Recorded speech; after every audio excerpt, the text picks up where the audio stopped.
Shri T K Vinodan, ഇപ്പോൾ യോഗി ആദിത്യനാഥിൻ്റെ സന്ദേശം, ഇന്ത്യയിലെ തന്നെ ഏറ്റവും വലിയ ഹിന്ദുത്വ പ്രചാരകന്റെ സന്ദേശം പാർട്ടിയുടെ സംസ്ഥാന സെക്രട്ടേറിയറ്റ് മെമ്പർ ഒരു മടിയുമില്ലാതെ വായിച്ചത് പെർപ്ലെക്സിംഗ് ആണ് എന്ന് പാർട്ടിയുടെ കേന്ദ്ര കമ്മിറ്റിക്ക് ഇപ്പോൾ തോന്നുന്നുണ്ട്. ഒരു സർക്കാർ എന്തിനാണ് ഇതുപോലെ ഒരു അയ്യപ്പ സംഗമ മഹാമഹം നടത്തുന്നത് എന്നത് തന്നെ പെർപ്ലെക്സിംഗ് ആണ്. അത് ഇപ്പോഴും പാർട്ടിക്ക് തോന്നുന്നില്ലായിരിക്കാം. അതിനൊരു പ്രചാരണ സ്വഭാവം ഉണ്ടായിരുന്നല്ലോ. അപ്പോൾ ഏതാണ് രാഷ്ട്രീയമായി സ്വീകരിക്കേണ്ട നിലപാട്? വളരെ സെക്യുലറായ ഒരു പ്രതിച്ഛായ ഉണ്ടാവേണ്ട പാർട്ടി അത് കളഞ്ഞു കുളിക്കുന്ന രാഷ്ട്രീയ അഭ്യാസങ്ങളിലേക്ക് കടന്നു. അത് അടിസ്ഥാന രാഷ്ട്രീയത്തെ തന്നെ തിരസ്കരിക്കലാണ്. ഒരു ഇടതുപക്ഷ രാഷ്ട്രീയ പ്രസ്ഥാനത്തിന്റെ അടിസ്ഥാന രാഷ്ട്രീയത്തിൽ നിന്ന് തന്നെയുള്ള പിന്മടക്കമാണ് എന്ന് ഇപ്പോഴും CPM തോന്നുന്നില്ല എന്നാണോ? എനിക്ക് തോന്നുന്നു ഇതൊക്കെ സംഭവിക്കുമ്പം കേന്ദ്ര നേതൃത്വം എന്തു ചെയ്യുകയായിരുന്നു? കേരളത്തിൽ നിന്നുള്ള ഒരാളാണല്ലോ ദേശീയ ജനറൽ സെക്രട്ടറി. ഈ പറഞ്ഞ യോഗി ആദിത്യനാഥിൻ്റെ മെസ്സേജ് വായിച്ചു. അത് കഴിഞ്ഞ് പഞ്ചായത്ത് തെരഞ്ഞെടുപ്പ് തോറ്റു, നിയമസഭാ തെരഞ്ഞെടുപ്പും തോറ്റു കഴിയുന്നിട്ടാണ് അദ്ദേഹത്തിന് പോയി ഈ ഹെമ്പരപ്പുണ്ടായത്. അപ്പോൾ ആ ഘട്ടത്തിൽ കേന്ദ്ര നേതൃത്വം എന്ത് ചെയ്തു? അതുപോലെ തന്നെ ആ തൃശ്ശൂർ പൂരം കലക്കി ആ BJPക്ക് ജയിക്കാനുള്ള സാഹചര്യം ഉണ്ടാക്കിയെന്ന് MR അജിത് കുമാറിനെ കുറിച്ച് വലിയ ആരോപണം ഉണ്ടായി. എന്നാലും അജിത് കുമാർ അയാളുടെ സ്വന്തം താല്പര്യത്തിന് വേണ്ടിയാണോ അത് ചെയ്തത്? അങ്ങനെ വിശ്വസിക്കാൻ പ്രയാസമാണ്. അപ്പോൾ അന്ന് MR അജിത് കുമാറിനെ ആ ജില്ലയുടെ ചുമതലയുള്ള റവന്യൂ മന്ത്രി പലതവണ വിളിച്ചിട്ട് ഫോൺ അറ്റൻഡ് ചെയ്തില്ല. അപ്പം സ്വിച്ച് ഓഫ് ചെയ്തു. വളരെ ഗുരുതരമായ ഒരു ആരോപണമാണ്. CPI അദ്ദേഹത്തെ ക്രമസമാധാന ചുമതലയിൽ നിന്ന് മാറ്റണമെന്ന് തുടർച്ചയായിട്ട് ആവശ്യപ്പെട്ടു പോലും വളരെ വൈകിട്ടാണ് അത് ചെയ്തത്. ഈ സമയത്തുമൊക്കെ CPMൻ്റെ കേന്ദ്ര നേതൃത്വം എന്ത് ചെയ്യുകയായിരുന്നു? ഇപ്പോൾ പയ്യന്നൂരെയും തളിപ്പറമ്പിലെയും സ്ഥാനാർത്ഥി നിർണയത്തിൻ്റെ കാര്യം പറഞ്ഞു. പയ്യന്നൂർ സ്ഥാനാർത്ഥി നിർണയത്തിൽ ME ഗോവിന്ദൻ മാത്രമാണോ തളിപ്പറമ്പിലെ കാര്യത്തിൽ കുറ്റവാളി? പയ്യന്നൂരിൽ ആ പാവം കുഞ്ഞികൃഷ്ണൻ ആവർത്തിച്ച് പറഞ്ഞ് ഞാൻ ജയിക്കാൻ വേണ്ടിയോ ജയിക്കുമെന്ന് കരുതിയോ അല്ല മത്സരിച്ചത്, എന്നെ ജയിപ്പിക്കുകയായിരുന്നു ആളുകൾ. അദ്ദേഹത്തിന് നേരെ ചൊവ്വേ തെരഞ്ഞെടുപ്പ് പ്രചരണം നടത്താൻ പോലും പറ്റിയില്ല. കാരണം അത്രയ്ക്ക് വലിയ എതിർപ്പും അങ്ങനെ.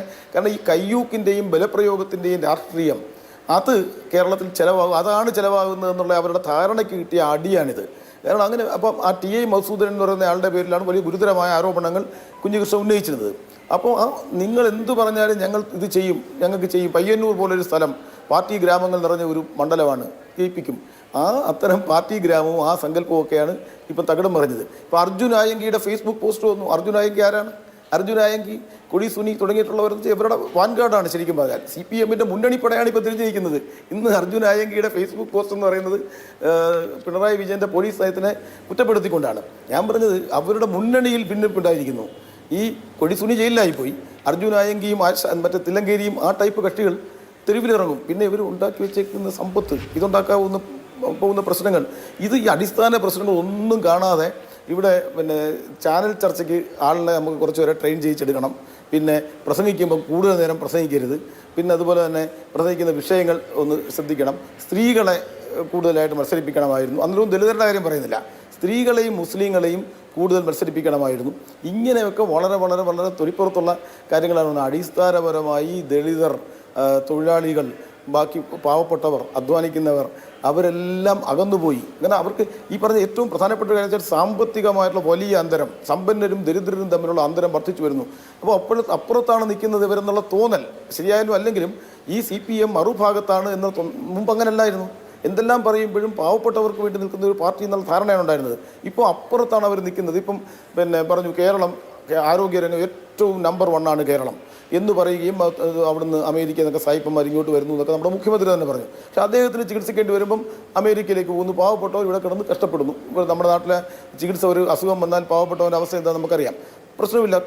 ഞാൻ പറയുന്നത് ആ ഒരു ട്രാൻസ്പെറൻസി വേണം. മുഖ്യമന്ത്രി പറയുന്നു എനിക്ക് ഇന്ന അസുഖമാണ്, എൻ്റെ അസുഖത്തിന് കേരളത്തിൽ ചികിത്സിക്കാൻ കഴിയത്തില്ല, കേരളത്തിലെ സർക്കാർ ആശുപത്രിയിലോ മറ്റാശുപത്രിയിലോ ചികിത്സിക്കാൻ കഴിയത്തില്ല, അതുകൊണ്ട് ഞാൻ അമേരിക്കയിലേക്ക് പോകുന്നു. കേരളത്തിലെ ജനങ്ങൾ സമ്മതിക്കും, ഒരു പ്രശ്നവുമില്ല. പക്ഷേ ഇത് രഹസ്യ സ്വഭാവത്തിൽ നിങ്ങൾ ആരാ ഇതൊക്കെ ചോദിക്കാൻ? ഞാൻ പോകും, സർക്കാരിൻ്റെ പൈസ ഉപയോഗിച്ച് ഞാൻ പോകും, എൻ്റെ ഭാര്യയും മക്കളെയും കൊച്ചുമക്കളെയും എല്ലാമായിട്ട് ഞാൻ പോകും, അമേരിക്കയിൽ പോയി ചികിത്സിക്കും. പാവപ്പെട്ടവരുടെ അസുഖം വന്നാൽ ഇവിടെ കിടന്ന് അറിയിച്ച് ചാവും. അപ്പോൾ ഈ ഒരു വ്യത്യാസം, ഈ പറഞ്ഞ അതിഭയങ്കരമായ ഈ അന്തരം സമൂഹത്തിൽ വർദ്ധിച്ച് വരുന്നു. ആശാ വർക്കർമാർ 7000 രൂപ ഒന്ന് കൂട്ടിത്തരണമെന്ന് പറയുമ്പോൾ അവരെ പുച്ഛിക്കുക. പബ്ലിക് സർവീസ് കമ്മീഷൻ അംഗങ്ങൾക്ക് 3 ലക്ഷത്തിൽ നിന്ന് 4 ലക്ഷം ഒറ്റയടിക്ക് വർദ്ധിപ്പിക്കുക. അപ്പോൾ ഈ ഒരു വലിയ വ്യത്യാസം വന്നിരിക്കുന്നു. ഇനി അത് എങ്ങനെ തിരുത്തും? ഇപ്പം ഞാൻ ചോദിക്കട്ടെ, പയ്യന്നൂരെയും തളിപ്പറമ്പിലെയും സ്ഥാനാർത്ഥി നിർണയം, അതുപോലെ തന്നെ മറ്റേ പത്മകുമാറിനെ എന്തിനാണ് നിലനിർത്തിയത്? പത്മകുമാർ ഈ സ്വർണ്ണക്കള്ളക്കടത്ത് കേസിൽ ജയിലിൽ പോയി. അയാളെ നടപടിയെടുക്കാൻ എത്ര കാലം എടുത്തു? എന്നിട്ട് പോലും എനിക്കൊന്ന് പുറത്താക്കിയോ എനിക്കറിയത്തില്ല അതിനെപ്പറ്റി. എന്തായാലും ശരി, ഇതിന് ഉത്തരവാദികൾ ആരാണ്? അപ്പോൾ സംസ്ഥാന സെക്രട്ടേറിയറ്റ് പിരിച്ചുവിടുമോ?